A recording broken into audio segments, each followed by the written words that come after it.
नवी मुंबई महानगरपालिका निवडणुकीचे रणशिंग फुंकले गेले असून राजकीय समीकरणांना आता मोठी कलाटणी मिळताना दिसतीये।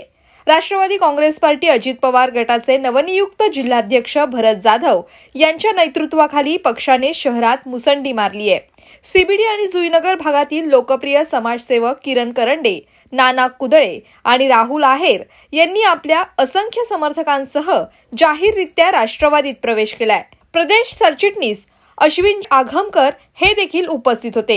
या प्रसंगी जिल्हाध्यक्ष भरत जाधव यांनी प्रतिक्रिया व्यक्त करत सांगितले की या पक्षप्रवेशामुळे राष्ट्रवादीची ताकद आता वाढली असून आगामी निवडणुकीत घड्याळाचा गजर जोरात होणार आहे। प्रभाग क्रमांक 27 बेलापूर मधून किरण करंडे आणि प्रभाग क्रमांक 22 जुईनगर नेरुळचा परिसर येतो, तिथून राहुल आहेरे यांना पक्षामध्ये पक्षाचे अध्यक्ष अजितदादा पवार साहेब, प्रदेश अध्यक्ष तटकरे साहेब आणि आमच्या ठाणे विभागाचे प्रमुख परांजपे साहेब यांच्या अनुमतीने प्रवेश देतो आहे।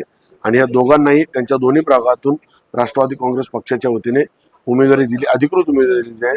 आणि मला विश्वास आहे की असे तरुण मुलं आज राजकारणात समाजकारणात येऊ लागले तर नक्कीच आपल्या नवी मुंबईचं उद्याचं भवितव्य चांगलं असेल आणि जास्तीत जास्त तरुणांना आम्ही संधी देण्याचा या निवडणुकीमध्ये प्रयत्न करणार आहोत।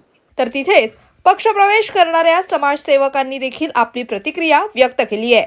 जाधव साहेबांच्या मार्गदर्शनाखाली मला जास्तीत जास्त जेवढे मला कार्यकर्ता आपल्या पक्षाशी जोडता येतील तेवढे मी जोडण्याचा प्रयत्न करीन व आपल्या विभागामध्ये जेवढे पण जी काही लोकांची समस्या असेल त्याचं कसं मला त्याचं समोर जाऊन त्याचं कसं हळ काढता येईल त्याचा मी पुरेपूर प्रयत्न करीन।